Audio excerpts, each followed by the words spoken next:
মন্ত্রীবক্রক্তে ভারতা কতনি সেনাবাহিনী রত্নক্ষা কাহাম ইয়াফারে তিরঙ্গা রেলি হাসতে বিজেপি ভারতা কতনি হা আরি মুরুকনাই ক্রাক নাইকল মুম্বাই নাইকল জাক তাই ভারতা কতনি মন্ত্রীবক্রক ভারতা কতনি লুকুরকনি বাগৈ সাতথার জাক ফুনগুই রেখা পাকিস্তান হা কতন ভারতানি বাগৈ খাতরি চবা খ্লাইনাই জওয়ান রত্ন তাই মন্ত্রীবক্রক হাসতে বিজেপি কত হিম্বতক হিমলাই কাকাহাম ইয়াফালাইখা অশানি হিম্বতক মন্ত্রী অক্রান খবই কুবনি মন্ত্রী রকব মানজাখা সবাই জানেন যে 22শে এপ্রিল 2025 পেহেলগামে যেভাবে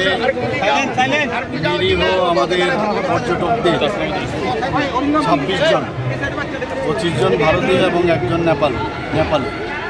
নৃশংসভাবে পাক মদতপুষ্ট যে টেররিস্টরা আছে তারা যেভাবে নির্মমভাবে হত্যা করেছে সেটাকে সামনে রেখে মাননীয় প্রধানমন্ত্রীজির নেতৃত্বে এবং আমাদের 3 বাহিনী আমাদের সেনা যেভাবে পাকিস্তানকে আক্রমণ করেছে এবং টেররিস্টদের যে ঘাঁটিগুলো সেইভাবে উড়িয়ে দিয়েছে সেই জন্য আজকে আমাদের সলিডারিটি দেখার জন্য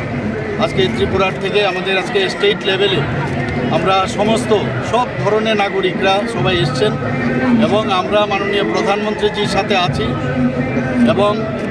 মাননীয় প্রধানমন্ত্রীজি যে পেহেলগামের যে নৃশংস হত্যাকাণ্ড হয়েছিল তার জন্য নাম দিয়েছেন অপারেশন সিন্দুর এবং সেটা